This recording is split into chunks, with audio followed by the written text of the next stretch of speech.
Let me know if this is just me. Felt very familiar. Very flashbacks, maybe? Playing the Rangers at home and struggling to score runs. I don't know where these flashbacks are coming from. I don't know how I could possibly have flashbacks, but something was just like making me want to stop watching. Let me not just harp on today's game. Let's go all the way through everything that's happened in this series. Game 1, Pepio versus Dunning. Dunning apparently is the Rays killer. There's always those pitchers that every time they play the Rays, they go off. And Dane Dunning is one of those guys. But for Pepio, this is his first start with the Rays. Obviously, a young guy coming over from LA and the Glasnow trade. Both of those pitchers, Pepio, Glasnow, I'm sure Pepio feels a little bit of pressure. Not that we're expecting him to be Glasnow, but... And then obviously just the fact that it is his first start with the Rays against the defending champs. I'm sure he had a lot of emotions that first inning, and it showed. It showed.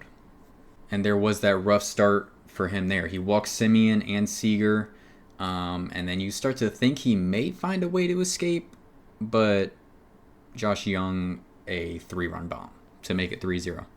And as I've already alluded to, Dunning throughout the first few innings looked fantastic. He had a very good year last year. It wasn't just the Rays. Played very well, probably his best season of his career, and it seems like he may build on that this season. There was a wild sequence in that first game where Langford, 4th-round pick out of Florida, he tries to go from first to home. Shout out to Pepio. Pepio gets that ball and, meets him at home plate, kind of like Antoine Winfield meeting those guys right at the 1-yard line and punching that ball out. He meets them, and he tags him out. So shout out to you, Pepio. I feel like anytime I see a pitcher move like that or have to make some athletic defensive play, they always end up injured. And gets right back up, gets right back to it.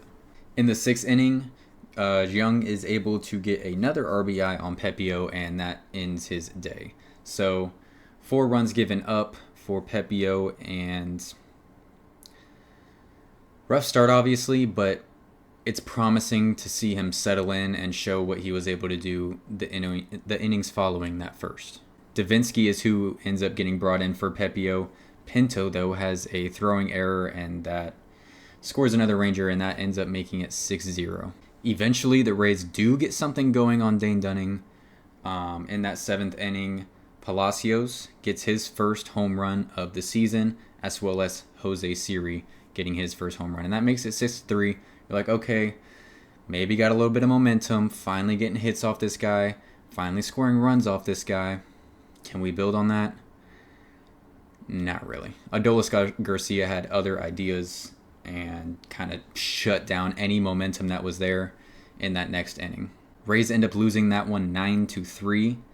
And I remember at this point, we were 2-3, I believe. And I'm just like, wow. Every time the Rays lose so far this season, all 3 losses have been absolute blowouts. Like, they're not even close games. So I was just like, wow, when the Rays lose, like, they are losing. That obviously changes in Game 3 of this series. But moving on to Game 2, this was Eflin versus Heaney. Eflin obviously looking for a bounce back, and knowing Eflin, seeing what he was able to do last year on those bounce back games, I think we could expect a bounce back. Brandon Lau even said it after opening day. He's like, I think he said, whoever's playing Eflin next, I feel bad for them. Well, he ended up being right. And this was the game I marked in this series. We're like, okay, defending champs, but we have to win this game. It's our number 1 guy versus their number 5 guy. Yes, their lineup is loaded. Yes, they're the defending champs. Beat this team. In that 2nd inning, it was good to see what Ahmed Rosario brings to the defensive outfield. It seemed like a difficult play, but he ended up not even having to dive. He was able to just run and catch it, and you're just like, oh. So he really is that fast. A little shout out to Curtis Mead as well in Game 2. He looked pretty good. He had a nice hit. And not only in Game 2, he ended up being a pinch runner in Game 3 and getting a hit as well, but getting that hit in Game 2 and then turning around and making a nice sliding defensive play, throwing that ball to first. Okay, Mead, we see you. In the 3rd inning, I thought I knew what was going on, and then I didn't think I knew what was going on because the Rays had men on the corners, 2 outs, and there's a fly ball to center field, and Jose Siri launches that thing towards home, and my mind started going all over the place because I'm like, wait, I thought we had 2 outs, and then we did have 2 outs. Jose Siri, you were wrong, not me. So yeah, but he ended up throwing his hands up. He's like, my bad, I didn't know. In the bottom of that inning, Caballero ends up getting hit by a pitch, and he ends up stealing second. Caballero showing off that speed. He's been pretty good on the base pads. Obviously, the Rays are going to do a ton of running on the base pads this year between Randy, Caballero, Siri, Palacios, maybe even Rosario in there, maybe Josh Lowe when he gets healthy. They got some speed on this team for real. Yandy then hits a hard ball at Heaney, who probably shouldn't have because Simeon was behind him in position, but it bounces off his glove and deflects, so Simeon is not able to get that, and that brings Caballero home to put the Rays up 1-0. In the 5th inning, Yandy and Harold both get on base, and then Randy is able to get Yandy home. That always messes me up when I have to say Randy, Yandy, but that is 2-0 Rays, and then it's a Paredes inside my city. 3-run shot to make it 5-0 Rays. That was much needed from Isaac Paredes, because up to that, he really had not done much at all so far this season. Obviously has someone with a ton of potential in their minor leagues playing the same position as him. You might want to get it going. I will have to say he looks very much improved defensively. He made a play today where he turned a double that I don't think I would have expected him to turn last season. That was impressive. And of course, it's a Paredes home run. It's another Paredes pull, and this one literally hits the foul pole. Yeah.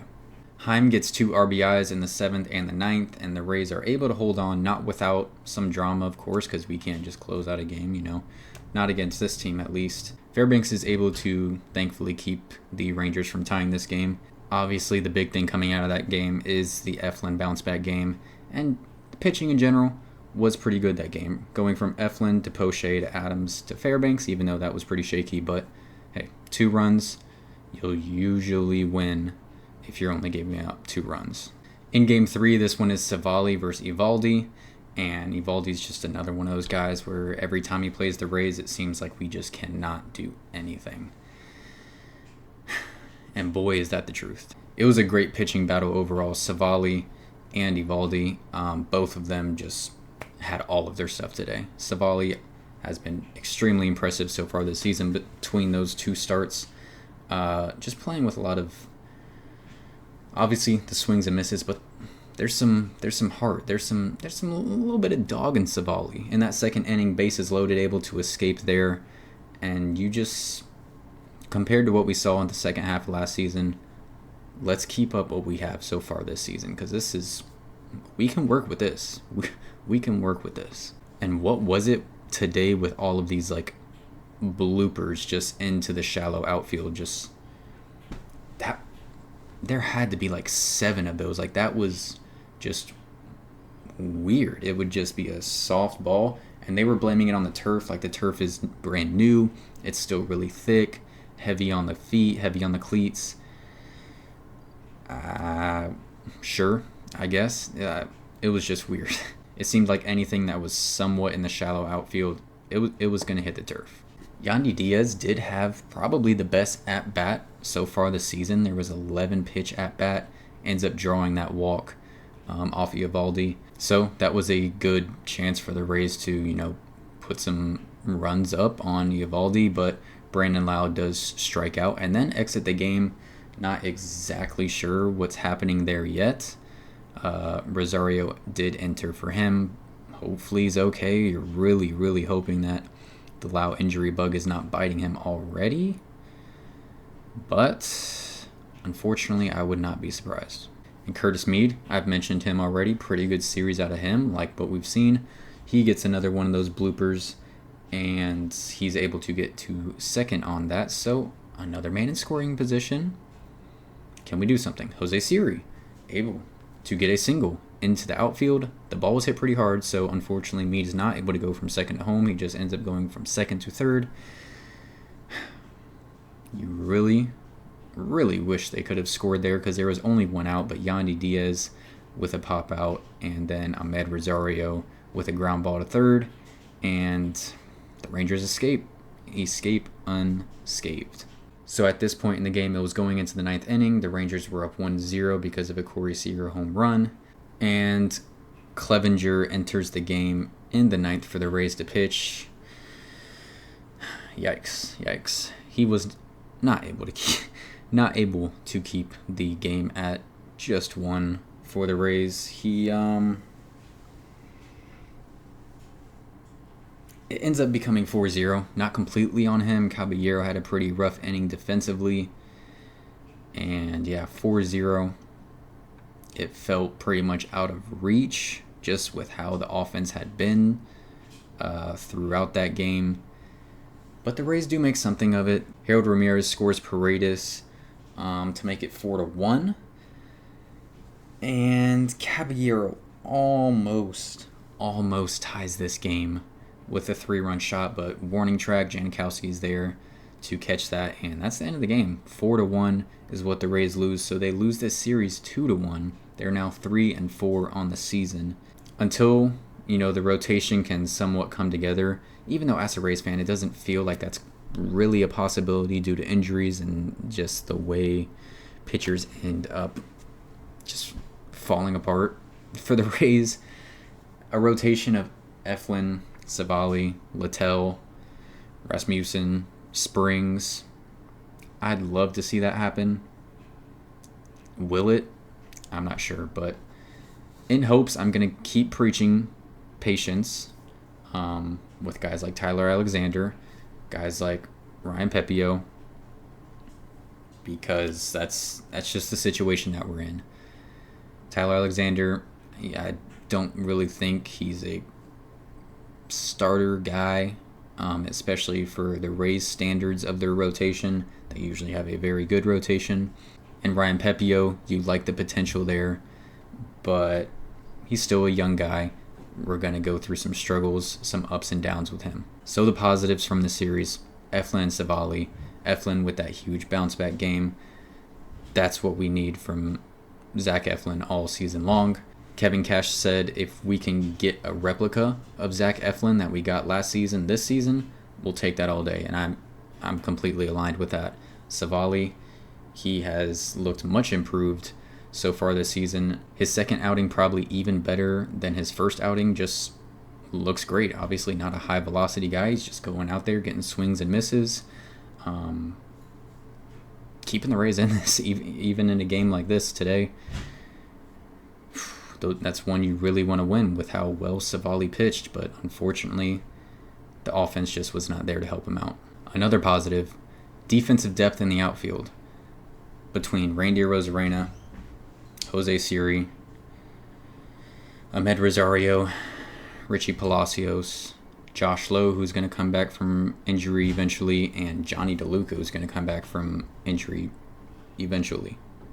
That's really good depth.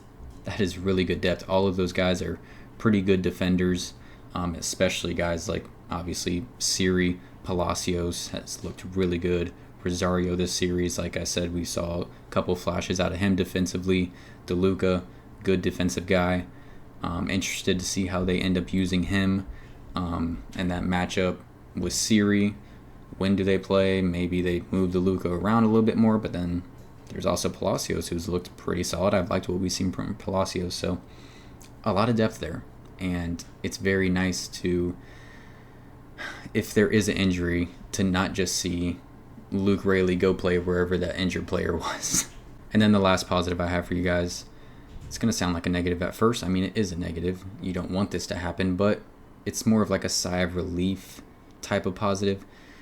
Junior ends up going down, hamstring injury. It's like, oh my gosh, here we go again. But it's only 7-day IL. That's all that they put him on, was a 7-day IL. Should be back after a week, according to what the Rays have said. So, like I said, sigh of relief. That's going to be it for me. Thank you guys so much for watching.